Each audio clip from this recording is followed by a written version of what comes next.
Praise the Lord. प्रभूच्या नावाला धन्यवाद देतो मी. ही सुंदरशी वेळ देव बाप्पाने आपल्या परिवारात दिली यासाठी प्रभूचे प्रथम आभार मानतो. प्रभूच्या नावाला उंचावतो, प्रभूच्या नावाला गौरवतो. प्रियांनो, अतिशय नाजूक समयामध्ये आम्ही सध्या आलेलो आहोत. इतका नाजूक समय आहे की त्या समयाचं वर्णन शब्दाने करणं देखील शक्य होणार नाही. इतक्या नाजूक समयामध्ये देवाने आम्हाला आणलेलं आहे आणि नाजूक समयाची सुरुवात झालेली आहे याचं प्रमाण आम्हाला जगामध्ये आता दिसायला पण लागलं आहे. वेगवेगळ्या मार्गाने या पृथ्वीवर काही ना काही संकट आलेले आपल्याला दिसत आहेत.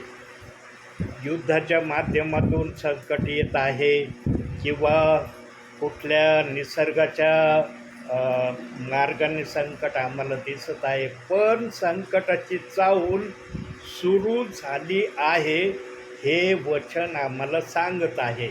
आणि बायबलमध्ये पण सांगितलं आहे, जेव्हा संकट यायला सुरुवात होईल तेव्हा आम्हाला बायबलच्या आत्म्याने समजावून सांगितलं आहे की निवडलेल्या प्रियजनांना उचलण्याचा समय जवळ आलेला आहे.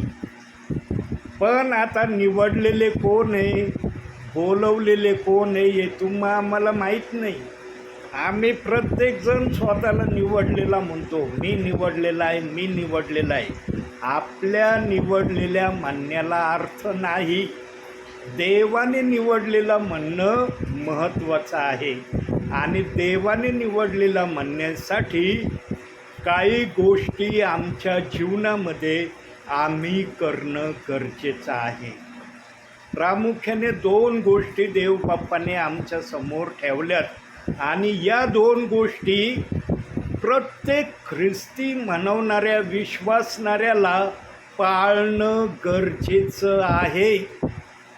याच्यामध्ये सेवकाला सूट नाही, विश्वासणाऱ्याला सूट नाही. कोणत्या 2 गोष्टी? पहिली गोष्ट वचनाप्रमाणे आचरण करणं आणि दुसरी गोष्ट जे पवित्र शास्त्र देवाने आम्हाला दिलं आहे त्या पवित्र शास्त्रातल्या कोणत्याही शब्दाला, कोणत्याही वचनाला आम्ही दोष लावू नये. या 2 प्रक्रिया जर आम्ही आमच्या ख्रिस्ती जीवनामध्ये काटेकोरपणे पाळण्याला सुरुवात केली तर आणि तरच म्हणता येईल की मी ख्रिस्ताच्या नावामध्ये ख्रिस्ताच्या आज्ञेप्रमाणे चालत आहे. मग पुढं आपल्या जीवनामध्ये चुका होतात, जाणून बुजून कधी आम्ही पाप करतो, तो भाग वेगळा. वचनाला दोष लावणं भाग वेगळा आणि पाप होणं भाग वेगळा आहे. कारण पवित्र आत्म्याने जे लिहिलं आहे ना त्याला दोष लावण्याचा आम्हाला अधिकार नाही. पवित्र आत्म्याने कुठंच मान्यता दिली नाही की मी वचन तुम्हाला देत आहे त्याचा तुम्ही दोष काढा, त्या वचनाच्या विरोधात तुम्ही काही बोला. याला पवित्र आत्म्याने कुठंही मान्यता दिलेली नाही. म्हणून वचनात सांगितलं आहे, प्रगटीकरण 11 अध्याय 2 वचनामध्ये की जर कोणी देव बाप्पाच्या वचनाला दोष लावील त्याला प्रभू परमेश्वर कधीही सोडणार नाही. त्यांचा न्याय झाल्याशिवाय राहणार नाही. आणि देव बाप्पाला सहसा आपल्या हाताने घडलेल्या मनुष्याचा न्याय करणं मान्य नाही, असं योहान 5 अध्याय 24व्या वचनामध्ये देव बाप्पांनी सांगितलेलं आहे. प्रियांनो, आमचं लक्ष नेहमी देव बाप्पाने आमच्यासाठी काय सांगितलं आहे, देवबाप आमच्यासाठी काय मनामध्ये ठरवतो याकडं आम्ही लक्ष देणं गरजेचं आहे. आणि जो कोणी देवबाप्पाच्या गोष्टीकडं लक्ष देण्याचा प्रयत्न करील तोच प्रभू बरोबर स्वर्गामध्ये स्तुती आराधना करताना स्वतःला नवीन शरीरामध्ये अनुभवणार आहे. आम्हाला एक नवीन शरीर पण देवबाप देणार आहे. पहिले करंती 15वा अध्याय 51-52 वचनाप्रमाणे आम्हाला नवीन शरीर देण्यात येणार आहे. आम्ही बदलले जाणार आहोत. हे पापमय शरीर देवबाप कधीही स्वर्गामध्ये घेण्यास तयार होत नाही. म्हणून आमच्यासाठी नवीन शरीराची देवाने तरतूद केलेली आहे.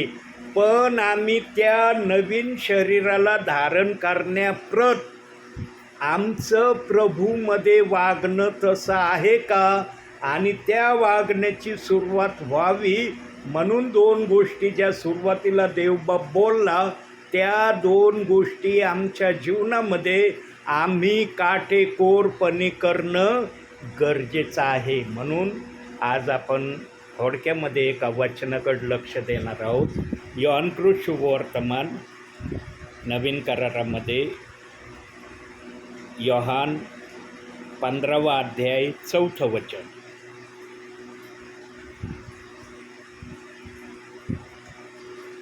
पंधरावा अध्याय 4थं वचन. योहान काय लिहिलंय तिथं? तुम्ही माझ्यामध्ये राहा आणि मी तुमच्यामध्ये राहीन. जसे भाता बेलात राहायला वाचून त्याला आपण फळ देता येत नाही, तसे माझ्यामध्ये राहायला वाचून तुम्हालाही देता येणार नाही. प्रियांनो, देवाने अख्ख्या बायबलमध्ये बहुसंख्य ठिकाणी फळ देण्याविषयीचा शब्द वापरला आहे. नवीन करारात बहुसंख्य ठिकाणी देवबाप्पाने या शब्दाला आमच्या समोर ठेवलेला आहे. आम्ही एखादं झाड आमच्या दारामध्ये लावतो फळाचं, ते लावल्याबरोबर मोठं होतं का? त्याला लगेच फळं येतात का? फळ त्या झाडाला येणार ही खात्री आहे, पण त्याला काही वर्ष आम्हाला वाट बघावी लागते. जोपर्यंत ते झाड चांगलं वाढत नाही, त्याच्या फांद्या मजबूत होत नाही, तोपर्यंत त्याला फळ येत नाही. तसंच ख्रिस्ती जीवनामध्ये आम्ही जर आलेलो आहोत तर आम्ही प्रथम ख्रिस्तामध्ये वाढणं गरजेचं आहे. ख्रिस्ताला समजून घेणं गरजेचं आहे. ख्रिस्ताच्या मनामध्ये काय आमच्यासाठी आहे ते जाणणं गरजेचं आहे. त्याला आत्मसात करून मग आम्हाला इतरांना ते सांगणं गरजेचं आहे. प्रियांनो, ख्रिस्ती जीवनामध्ये आल्यानंतर कोणत्याही विश्वासणाऱ्यांनी देवासाठी एक पण विश्वासणारा देवासाठी तयार केला नाही ना. आत्ताच वचन वाचलं ताईंनी की आम्हाला फळ देण्याचं देव बाप्पांनी सांगितलं आहे. आज बहुसंख्य विश्वासणारे फक्त एका वचनाला फार जपून आहेत आणि त्या वचनाकडे लक्ष देत बसले आहे. कोणतं? यहोशुआ 24वा अध्याय 15वं वचन. तिथं काय लिहिलंय? मी आणि माझे घराने तर परमेश्वराची सेवा करणार. मग इतरांची सेवा कोण करणार? तुम्ही आणि तुमचं घरानंच फक्त देवाची सेवा करत बसलं, इतरांची सेवा कोण करील? इतरांना देवाचं वचन कोण सांगन? यांनो, अंतिम समयामध्ये तरी जागं होणं गरजेचं आहे. निदान अंतिम समयामध्ये तरी देवाची इच्छा पूर्ण करण्यासाठी स्वतःला तयार करा. देवाने जे काही तुम्हाला दिलंय त्याचा उपयोग करण्याची हीच संधी आहे. प्रभू आल्यानंतर संधी नाही. प्रभू आल्यावर प्रभू विचारणा करण, माझ्यासाठी तू पृथ्वीवर काय केलं? देवबाप हे नाही विचारणार तू घरामध्ये किती काम करत होता, तू घराला किती टापटिपीमध्ये ठेवीत होता, तू घराकडं 24 तास कसं लक्ष देत होता, हे नाही देवबाप विचारणार. देवबाप हे विचारेन 24 तासामध्ये तुला माझ्यासाठी वेळ काढता आला का? तू प्रार्थनेला माझ्यासाठी बसत होता का? एकाग्रतेने एक वचन, एक पॅरेग्राफ, एक अध्याय वाचण्याची तुझी तयारी होती का? प्रार्थना आत्म्याने खरेपणाने करत होता का? इतर सेवकांसाठी, इतर परिवारांसाठी मध्यस्थी करत होता का? का स्वतःच्याच परिवारासाठी मला हे देन, मला ते देन, माझं असं कर, माझं तसं कर, एवढीच प्रार्थना तुझी होती का? यांनो, अंतिम समयामध्ये स्वतःसाठी प्रार्थना करणं कमी करा. इतर सेवकांसाठी, इतर परिवारांसाठी प्रार्थना करा. प्रियांनो, तुम्ही इतरांसाठी मागण्या देव बाप्पाला कळवता, तुमच्या घरातल्या मागण्या देव बाप आपोआप पूर्ण करेल. तुम्ही नाही मागितलं तरी देवबाप ते पूर्ण करेल. यशया 65:24 वचनाप्रमाणे तुला मागण्या अगोदर मी देऊन तृप्त करणारा परमेश्वर आहे, हे तुम्हाला प्रभू दाखवून देईल. याचा अर्थ असा नाही एक दिवशी मी फक्त इतरांसाठी, सेवकांसाठी प्रार्थना केली, बस आता माझं काम संपलं. एक दिवस प्रार्थना करून चालणार नाही. रोज जेवण जेवता ना तुम्ही? जेवता का नाही? का म्हणता नाही आज जेवलो, आता महिनाभर मला जेवायची गरज नाही, कारण महिन्याभराचं जेवण मी एकदाच जेवून बसलो, म्हणता तुम्ही असं? तसं प्रियांनो, एखाद्या दिवशी जर सेवकांसाठी, विश्वासणाऱ्यांसाठी जर प्रार्थना केली तर असं म्हणू नका आता महिनाभर मला सेवकांसाठी, कोणत्या परिवारासाठी प्रार्थना करायची गरज नाही, मी महिन्याभराची प्रार्थना एकाच वेळेस करून मोकळा झालो, असं म्हणू नका. ज्या पण वेळेला तुम्ही प्रार्थनेला बसताल त्यावेळेला तुम्ही इतरांसाठी जास्तीत जास्त प्रार्थना करा. ओनवून त्यांच्या गरजा देव बाप्पाला सांगा. आपल्या गरजा कमी करा सांगणं, किंबहुना आपल्या गरजा सांगूच नका प्रभूला, कारण प्रभूला माहीत आहे तुमच्या गरजा काय आहे, तुम्हाला काय पाहिजे, तुम्हाला कशाची गरज आहे, हे देवबाप जाणून आहे. तुम्ही दुसऱ्यांसाठी जेवढे परिश्रम घेताना प्रियांनो, तेवढे आशीर्वाद तुमच्या परिवारामध्ये देवबाप तुम्हाला पाठवल्याशिवाय राहणार नाही. येईल का अशा उन्हामध्ये कोणी प्रार्थनेला? कसं ऊन चाललंय प्रियांनो? जो आत्म्याने सेवा करणारा असतो ना, तो उन्हाला पाहत नाही, पावसाला पाहत नाही, थंडीला पाहत नाही, फक्त त्याला सांगणारा प्रभू असला पाहिजे. जो प्रभूच्या सांगण्याने सेवा करायला बाहेर निघतो ना, त्याच्याकडून सेवा झाल्याशिवाय राहत नाही, तो सेवा करणारच. मला देव बाप्पाने सकाळी दाखवलं आज प्रार्थनेला बसण्या अगोदर की तुला आज या ठिकाणी प्रेयरला जायचं आहे, आणि देव बाप्पाला मी लगेच होय शब्द म्हणलो, कारण देवाची जर मर्जी आहे तर मी नाही म्हणणारा कोण? सेवक नेहमी प्रभूचं ऐकणारा असला पाहिजे. त्याच्याजवळ प्रभूसाठी फक्त होय हा शब्द असला पाहिजे. त्याने होय शब्द म्हटलं ना, बाकीच्या गोष्टीची योजना, बाकीच्या गोष्टीची व्यवस्था प्रभू परमेश्वर आपल्या इच्छेने केल्याशिवाय राहत नाही. म्हणून प्रियांनो, आता तुम्ही परिवारामध्ये आहात, या घरात आहात, 24 तासाचा वेळ देवबाप तुम्हाला देतो ना? म्हणता येईल ना तुम्हाला की आम्हाला 24 तासाचा वेळ देवबाप देतो? 24 तासामध्ये तुम्हाला देवासाठी किती वेळ देता येतो? किती वेळ तुम्ही देवासाठी देता की चला आता हा वेळ मी माझ्या प्रभूसाठी देत आहे? तपासणी करा प्रियांनो की मी प्रभूसाठी किती वेळ देत आहे. जो पण वेळ तुम्हाला फावला मिळेल प्रियांनो, त्या वेळेमध्ये प्रार्थना करा, बायबल वाचन करा. या 2 गोष्टी जर तुम्ही करत राहिले ना प्रियांनो, देवबाप तुम्हाला स्वर्गातून आशीर्वाद पाठवल्याशिवाय राहणार नाही. इतर गोष्टींकडे वेळ घालवणं कमी करा. ज्या गोष्टी प्रभूला नापसंत आहेत त्या गोष्टीमध्ये आपला किमती वेळ खर्च करणं आता तरी बंद करा. निदान अंतिम समयामध्ये तरी देवबाप येणार आहे किंवा आम्ही उचलले जाणार आहोत याचं मनामध्ये भय धरून देवाच्या इच्छेप्रमाणे प्रभूच्या संगतीत चालण्याचा आता तरी प्रयत्न करा. अंतिम समयामध्ये सेवक निरोप द्यायला येत आहेत. भविष्यामध्ये सेवकांचं पण येणं देवबाप बंद करणार आहे. अजून तो समय देवबाप्पाने आणला नाही.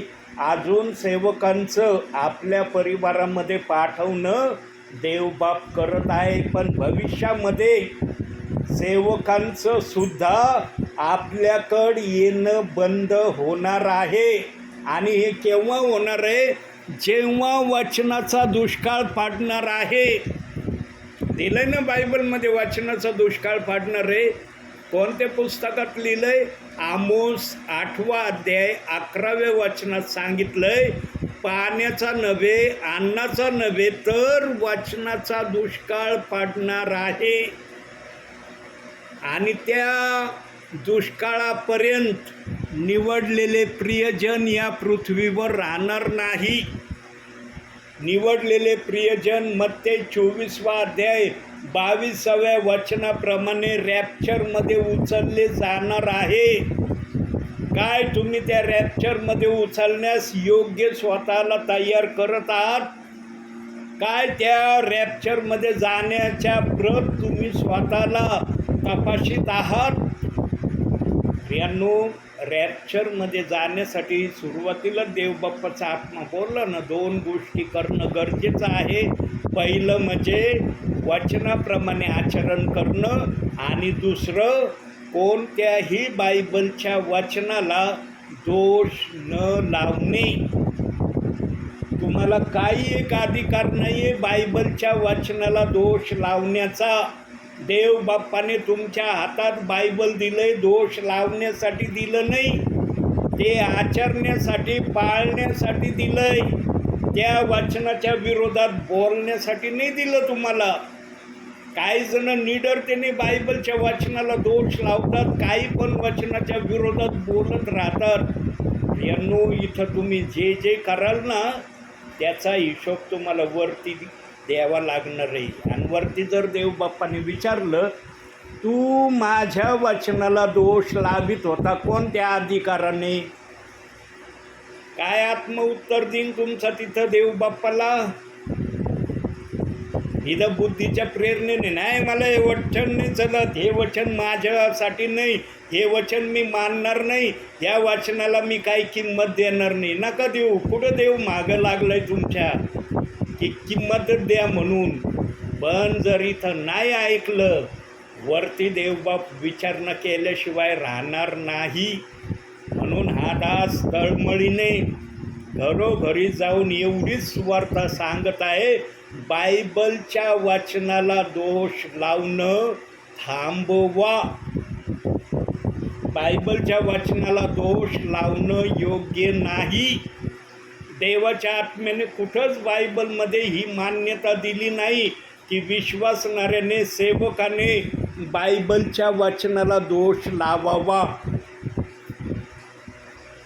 इतक्या परिवारांमध्ये मी या वचनाची सुवार्ता सांगितली. सेवकांच्याही घरी जाऊन मी ही सुवार्ता सांगितली. पण बहुसंख्य जणांनी ऐकलं, पण त्याप्रमाणे करण्याच्या प्रक्रियेमध्ये बहुसंख्य न उतरलेले मला दिसले. काय तुम्ही पण त्याच प्रक्रियेमध्ये आहात का?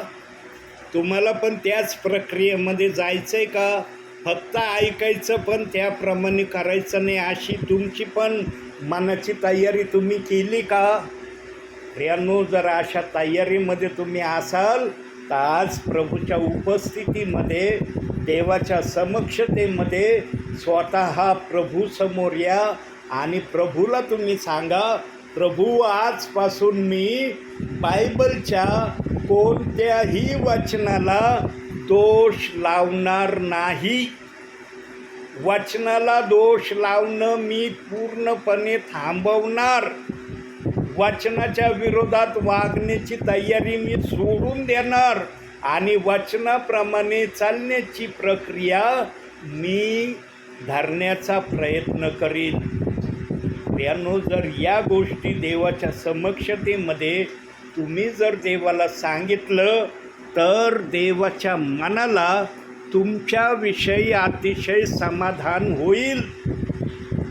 कारण एक विश्वासणारा जर पूर्ण मनाने, पूर्ण अंतःकरणाने, पूर्ण जीवेने देव बाप्पाकडे येतो ना, तर देव बाप्पाला त्याचा फार आनंद होतो. देव बाप फक्त तुमच्याकडून एवढ्या गोष्टीची अपेक्षा करत आहे, बाकीचं सर्व काही देव बाप्पाने आम्हाला देण्याचं ठरवलंय. यांनो, आम्हाला जे करण्यासारखं आहे, जे आम्ही करू शकतो, ते जर आम्ही प्रभूच्या उपस्थितीमध्ये करत नाही प्रियांनो, तर विचार करा देव बाप्पाला तुमच्याविषयी कसं वाटत असेल, काय देवबाप तुमच्यासाठी विचार करत असेल. म्हणून वचनाप्रमाणे करण्यासाठी आणि वचनाप्रमाणे चालण्यासाठी आम्हाला वचनामध्ये राहणं गरजेचं आहे. आणखी एक शेवटी वचन बघू आपण बायबलमधून. अनुवादाचं पुस्तक काढा. उत्पत्ती, निर्गम, लेवी, गणना, अनुवाद 4था अध्याय काढा. अनुवाद 4था अध्याय 32वं वचन.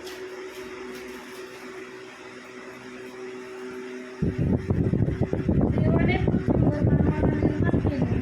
तेव्हापासून तुझ्या जन्मापर्यंत होऊन गेलेल्या काळात अशी मोठी गोष्ट कधी घडली होती किंवा ऐकण्यात आली होती काय? हे आकाशाच्या एका सीमेपासून दुसऱ्या सीमेपर्यंत विचारून पहा. काय म्हणते वचन?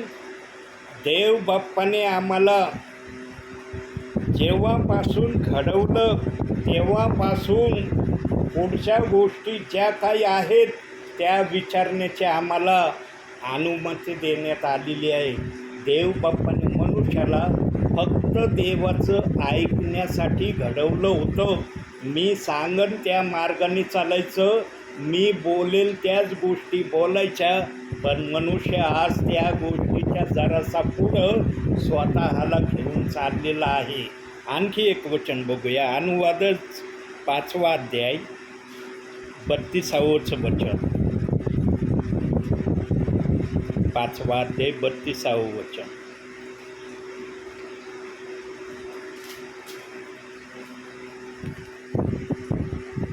म्हणून तुम्ही आपला देव परमेश्वराची आज्ञा काळजीपूर्वक पाळा. उजवी डावीकडे वळू नका. म्हणून तुम्ही देवाच्या सगळ्या आज्ञा पाळा. देवाची एकही आज्ञा मोडण्याच्या बाजूकड तुम्ही राहू नका. डावी उजवीकड वळू नका. म्हणजे काय? देवाचा शब्द कानाडोळा करण्याचा प्रयत्न करू नका. त्या शब्दाच्या विरोधात चालण्याची प्रक्रिया देव बाप्पाला दाखवू नका. हे डावी उजवीकडे वळू नका या शब्दाचा शब्दशः अर्थ आहे. काय प्रियांनो, देव बाप्पाने फक्त आम्हाला आज्ञापालन करायला सांगितल्यात आणि ज्या आज्ञापालन करायला सांगितल्यात त्या बायबलमध्ये सांगितल्यात. काही गोष्टी देव बाप्पाने वचनासहित आम्हाला कळवल्यात. काही ज्या गोष्टी गुप्त आहेत त्या बायबलमध्ये आमच्यासाठी ठेवल्या नाही. ज्या आम्हाला आवश्यक आहे त्या आज्ञा बायबलने आम्हाला शिकवल्या आहेत. आणि तुम्हाला बहुसंख्य आज्ञा तर माहीतच असतील. सर्वप्रथम 10 आज्ञा देव बाप्पाच्या काय आहेत हे जाणणं गरजेचं आहे. आणि त्या 10 आज्ञेप्रमाणे स्वतःला तयार करणं गरजेचं आहे. प्रियांनो, जो 10 आज्ञा पाळून त्याप्रमाणे करण्याच्या प्रक्रियेमध्ये स्वतःला ठेवतो ना, तो देवामध्ये आशीर्वादित होणारा आहे. त्याने आशीर्वादाला ग्रहण करण्यासाठी आपल्या मनाची तयारी केली. हे ते 10 आज्ञा पाळण्याच्या गोष्टीवरून सिद्ध होतं. आणि मग पुढं आम्हाला ज्या गोष्टी देवबाप्पांनी गलती करायच्या पात्रात सांगितलंय, करंती करायच्या पात्रात सांगितलंय, कलसे करायच्या पात्रात सांगितलंय, फिरपे करायच्या पात्रातही सांगितलंय, असं एकही पत्र नाही की ज्याच्यामध्ये देवबाप्पाने आम्हाला काही ना काही सांगितलं नाही. आम्ही जर बायबल वाचणारे किंवा वचन ऐकणारे असू तर आम्हाला समजेल की बायबलमध्ये देवबाप्पाने आमच्यासाठी काय योजना करून ठेवली आहे आणि त्या योजनेप्रमाणे चालण्यासाठी आपण नेहमी तयार असणं गरजेचं आहे. स्वर्गात जायचं आहे ना? जायचं आहे ना? नक्की स्वर्गात जर जायचं असलं प्रियांनो तर देवाचं ऐकण्याशिवाय दुसरा उपाय नाही. अंतिम समयामध्ये देवबाप्पाचं ऐका, त्याप्रमाणे करा. तुमचं स्वर्गात जाण्याचा रस्ता तुम्ही तयार करत आहात असं तुम्हाला स्वतःच्या संबंधाने आनंदाने म्हणता येईल. म्हणून आजच्या या छोट्याशा संदेशातून देवबाप तुम्हाला आणि मला भरपूर आणि भरपूर आशीर्वाद देव. आमेन. डोळे बंद करा. कुणी डोळे उघडायचे नाही प्रियांनो. देवाच्या उपस्थितीमध्ये आपण देवाचा सन्मान करूया आणि काही सेकंद आपण शांत राहूया. मग आपण प्रार्थना करणार आहोत.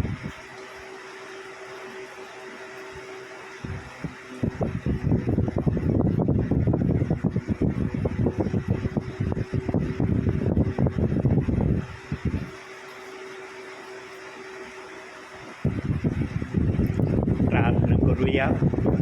स्वर्गीय बापा, तुझ्या नावाला धन्यवाद देतो, तुझ्या नावाला उंचावतो. मान, महिमा, गौरव, सन्मान, स्तुती तुला देतो माझ्या बापा. तुझा जय जयकार करतो, तुला उंचावितो, तुला स्तवितो माझ्या बापा. तुला आभार प्रदर्शनाचा, उपकार स्तुतीचा यज्ञ मी अर्पण करतो माझ्या बापा. माझ्या ओठाचं प्रथम फळ माझ्या बापा मी तुला देतो. स्वर्गीय बापा, आज तू उजगरे परिवारामध्ये आपल्या सेवकाच्याद्वारे या परिवाराची भेट घेत आहे, यासाठी धन्यवाद माझ्या बापा. आज जे पण वचन स्वर्गीच्या बापा या परिवारासाठी तू पाठवलेलं आहे, त्या परिवारासाठी जे पण शब्द तू बोललेला आहे त्यासाठी प्रभू आम्ही तुला धन्यवाद देतो. तुझ्या नावाला उंचावतो, तुला स्तवितो माझ्या बापा. स्वर्गीच्या देवा, तुझी कृपा आणि दया या परिवारावर सतत आणि सतत तू ठेव माझ्या बापा. या परिवाराच्याद्वारे तू सदैव उंच होत राहा माझ्या बापा, अशी मी तुला प्रार्थना करतो.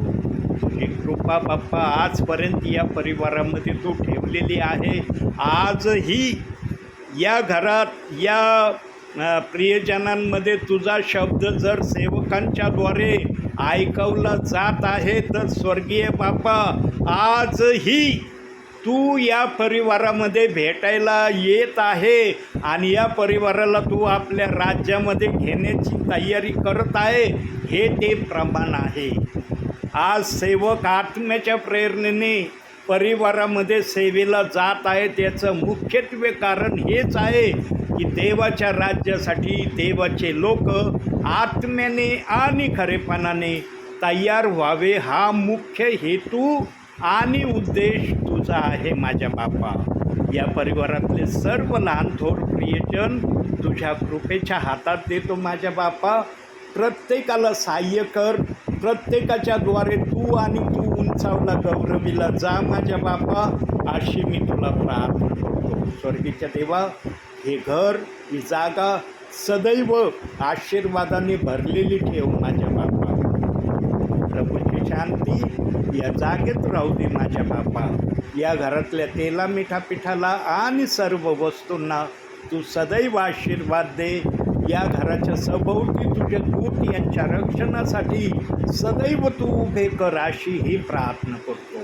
आज आपल्या दासाला या परिवारात येऊन पहिली प्रार्थना करण्याची सेवा या परिवारात तू दिली, यासाठी धन्यवाद. मान, सन्मान, गौरव सर्व माझ्या बापा मी तुला देतो. धन्यता आणणारा प्रभू येशू ख्रिस्त याच्या प्रिय आणि गोड नावानं मागतो म्हणून तो ऐक माझ्या बापा. आमेन. हे आमच्या स्वर्गातील बापा, तुझे नाव पवित्र मानले जावे. तुझे राज्य येवो. जसे स्वर्गात तसे पृथ्वीवर. तुझ्या इच्छेप्रमाणे आमची रोजची भाकर आज आम्हाला दे. जसे आमच्या ऋणात सूट नाही, तसेच आमच्या ऋणास पश्चाताप नको. तर आम्हाला स्वादापासून सोडा. कारण की राज्य, सामर्थ्य आणि बळ हे सर्व काळ तुमचेच आहे. आमेन. प्रभू येशू रक्त की जय. येशू रक्त की जय.